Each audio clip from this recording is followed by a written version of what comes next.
My cousin, Chip Yoakum, rest in peace, found out about this place and said that he wanted to have me join him to come up here. I came as a first-year Ottawa at age 12 or 13, whatever that was, and then continued on for the Ottawa seasons, and then came back as a counselor for about 4 years. Oh boy. Well, as you know, Wally is my mother's cousin. Yeah. And he was working at the camp, and I had attended Judson Collins Methodist camp the year before I started at camp, and Wally's told Mom about Mahn Go, and he said, would one of your boys like to go?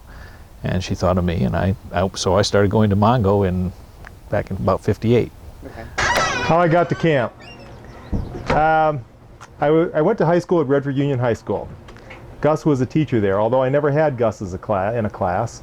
I was asked to come when he talked to my art teacher and wanted to know somebody who could come up and work with arts and crafts in the handicraft department. That's really where I started off. Well, he talked to my art teacher, she talked to him and decided that I'd be a good candidate, and I got the job, came up with Bruce Ricketts that year. Bruce lived about a mile from me. We went to high school together and middle school together.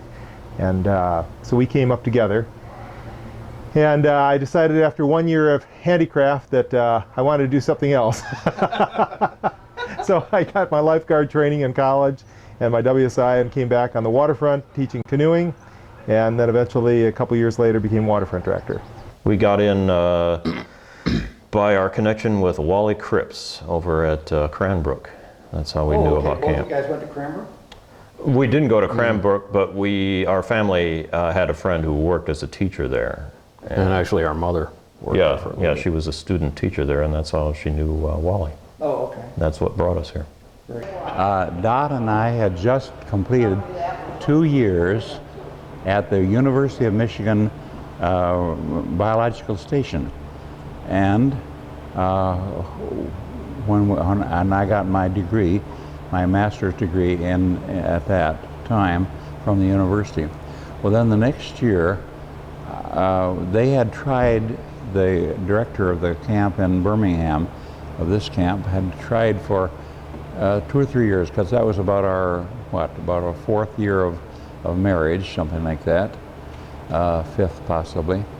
They had tried to get me to come to camp because they needed a naturalist for the camp program.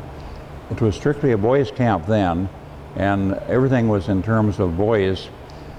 But Dot had a sneaky way of getting into camp because her mandate was that if I came, she came too, which of course happened. And before long, Dot was very much a part of the camp because. Are you talking about how we first came? Yeah. I worked with YMCA. I worked with the pool. Actually, Doc, come on over here. No, I don't want to be. No. Come on. From the University of Michigan School of Biology. Then I had no reason for not taking the job, so the next summer we came to camp. That was 1944. And our Ron was what, a year? Ron was a year old. Right.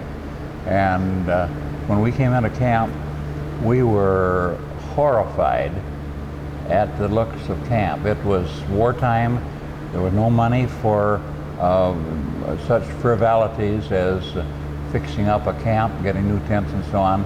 Well, it was old wood frames and then the canvas tents that might keep the rain out. A lot of rotting material. We wanted to turn right around and go back because I, in the meantime, had been offered a position with the biology department at the University of Michigan since I had been there for 2 years working on my advanced degree. But we also felt an obligation, having said we would come to camp. So we stuck it out. We were the only ones here for a few days. Right.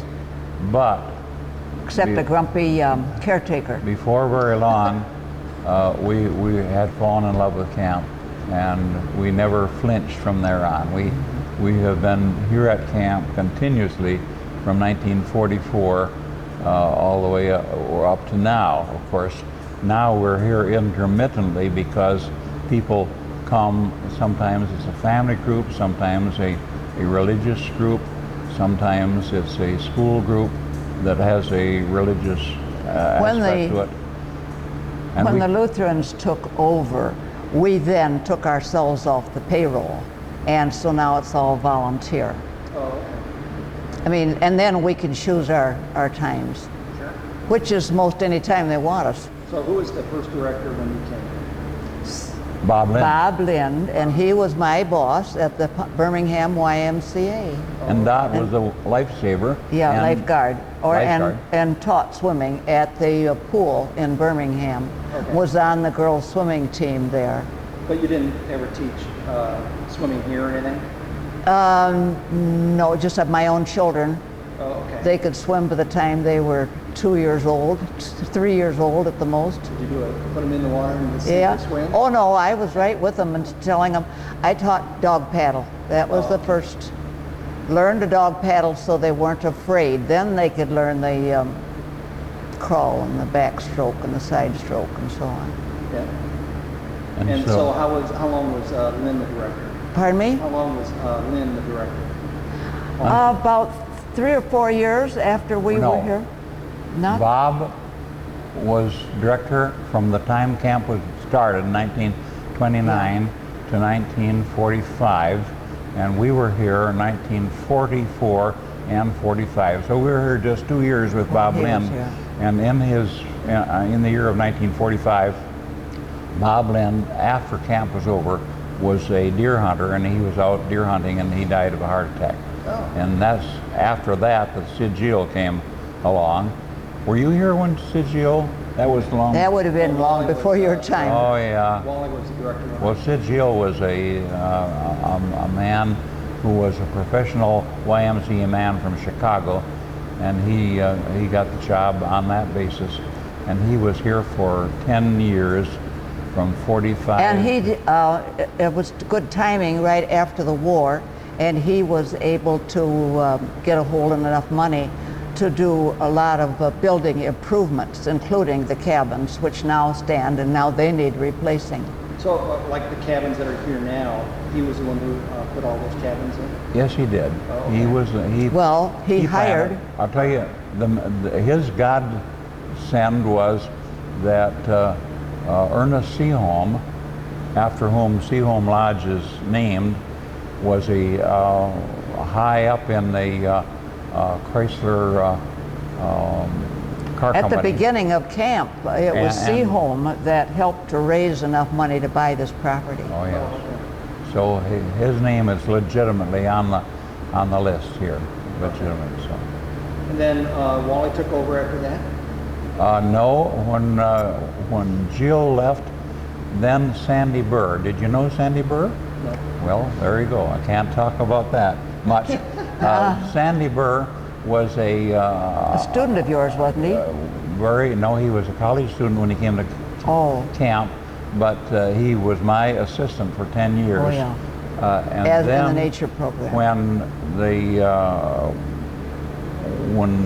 Jill left, the board hired Sandy to become the director, partly because they didn't want me to stop being the naturalist, and Homer didn't want to be confined to an office. right. I mean, you I know, didn't like which the was. idea. And Sandy, who incidentally might possibly show up this weekend, I don't know. Sandy was a real nice guy. And he was very much in the clerical field. Oh yeah. But he wasn't a minister, was he? No, but he trained to be a minister. Yeah. Right. And do you remember the church services we had on Sunday morning down in the? Well, yeah. I don't think they use that anymore. Really? Well, we're not sure, are we? no, we aren't. But No, we're we're not, not. because we're. We're not here. That was a nice way of taking care of it for a week. And so we didn't get paid a lot of money, but we had a couple of things going for us. One was that Dot was able to survive through summer after summer after summer. Without of having not- to cook. Of not having to cook.